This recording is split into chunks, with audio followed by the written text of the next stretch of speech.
Greetings, guys. Welcome back to my channel. My name is Monette, and this is my channel, Evolve with Monette. For those of you that are new here, I'm a professional intuitive empath, and what that means is that I talk to you all day, all of you guys, all over the world, every day. I have a message for you, and I wrote a note in the space because I got it. It says, teach this today. Tarantula is the totem that we're going to take a look at. If you only knew how my angels and ancestors have tried me to get this message to you. I have arachnophobia, but I've had to make peace as a practitioner, moving in shaman energy sometimes with these buggies, with these arachnids. And the reason that I've had to do that is because they are incredibly powerful spiritual totems and teachers. I used to run literally from them on a regular basis and be absolutely beside myself, but they are bringing me to a point where I am making peace, where I am to make peace with them. And so you think, Monette, are you going to be, adopting a pet tarantula? Absolutely not. But I have saw no merit in spiders. I'm like, I don't even know what they're here for. Why, Jesus, why?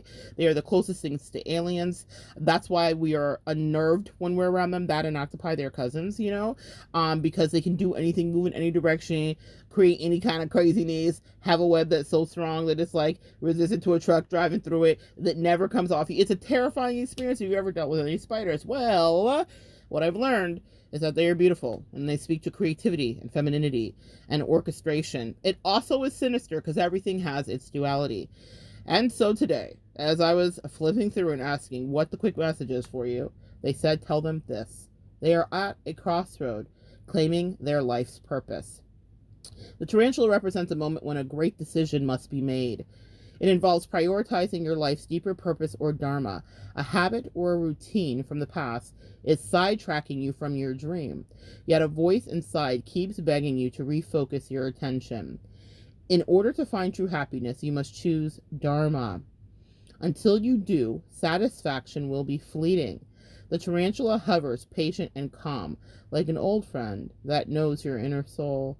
It already knows. You will choose wisely. When in balance, you follow your intuition.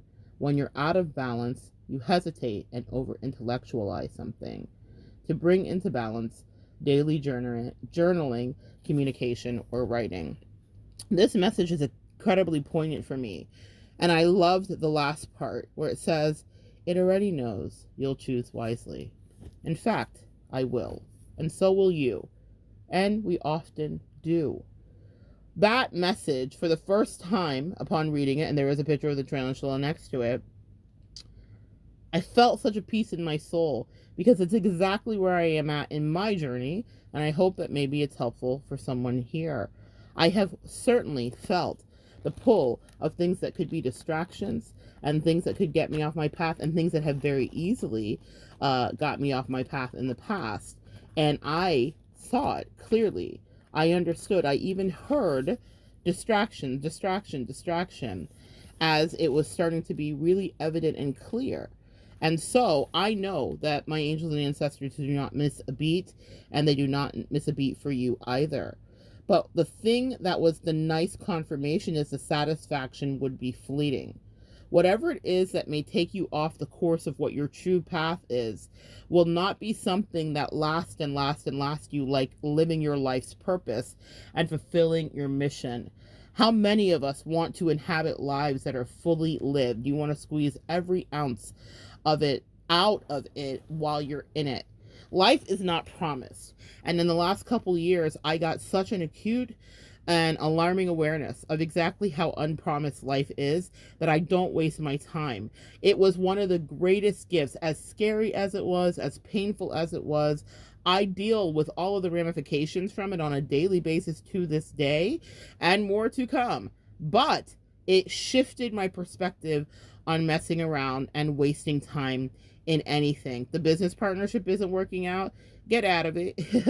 The connection isn't working out. Get out of it. Whatever. Don't waste your time in anything, because you're not just wasting your time, you're probably wasting somebody else's time. Be honest about that and understand that the thing that was once a habit, that spoke to me so much, sidetracking you from your dreams, a habit or a routine from the past So my habit and routine from the past that could sidetrack me from my dreams is codependency. And so whenever I sense even an inkling of that beginning to take hold, the way that I cut it off of me, just like when you walk into a spider web, I will fight that thing walking for 20 minutes, but it's coming off. I'm not going to stop till I don't feel like something is crawling on me, because my codependency likes to crawl. Can you guys relate? The codependency is sticky like a spider's web. You can find yourself quickly enmeshed and off track and giving up dreams that you've been working towards forever and ever. This was such a powerful call. It's like when the trumpet blows in heaven for me. It's something that I hear whenever I'm at a crossroads like this. I hear the like bang, bang, bang, bang, bang. It's like so loud. I'm not making the right sound, but it's so loud. It's like a clarion call. It's like you could get with this or you could get with that. You could get with this or you could get with that. You could do with this or you could do that. But maybe you should do this because this is your life path and that's where it's at. Whenever I find myself understanding that there's a distraction, you assess it. Is it worth it? Is it going to be something that you can flesh out into your life path? Is it going to be something that can come along with you on the ride? Is it going to be something that you can build in and will not veer you off course?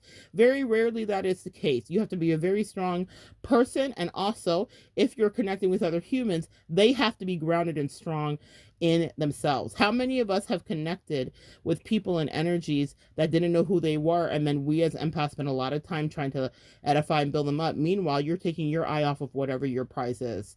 What I learned in the last few years was extreme and unapologetic selfishness to what my path and course is. Because as Deepak Chopra says, there are people waiting for who you are becoming. Empath, Earth Angel, Light Worker, Starseed, who are you becoming?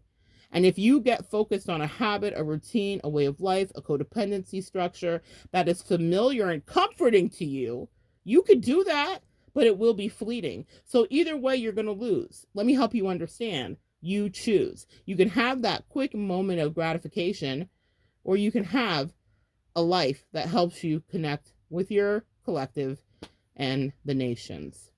You decide. That was the question posited for me. I made a decision. I make it all the time because they give me the opportunity to make it often. And fortunately, I look into the future of what my life purpose is and I make decisions that are best suited for me. But it took a long time. It's not automatic. And I'm getting faster and better at it. But I spent a lot of years in trenches wasting time and pouring into energies and people as a codependent when I really had a collective to pour into, and it's paid me back in crazy dividends, meaning I enjoy my clients. I enjoy my career. You know, we always hear people talk about that. If you are going to be successful in life, it means that you have a career or find work, they say, to do, or a career or something to do that you love, and then it won't be work. Well, mission accomplished in my life specifically. That was what I was seeking to do. There was no way, the way that my life and chart set up, that I was going to be able to do anything other than what I do. It was infuriating for people to observe it in any other way, and it felt uncomfortable to my soul. But sometimes you can work so hard to get to where you want to be and then get distracted with something that is sparkly. Guys, what's the sparkly thing that's coming in to distract you? Your soul's whispering to you with the wisdom of the tarantula. It already knows you will choose wisely. It's a patient, calm friend. It's the wise Jiminy Cricket on your shoulder observing you and saying, we've given you intuitive nudges that this isn't for you and that you should move back towards your Dharma. Dharma is what we create in this lifetime, and you create it by the choices you make. Karma is what we're reliving, maybe, or paying forward, or experiencing and being put into the shoes of another person so that we can have true compassion if we're capable of having that.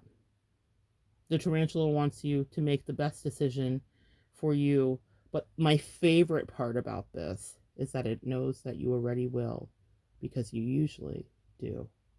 Love you guys. So good sharing energy with you. Come back and join me next time. We'll continue to evolve together.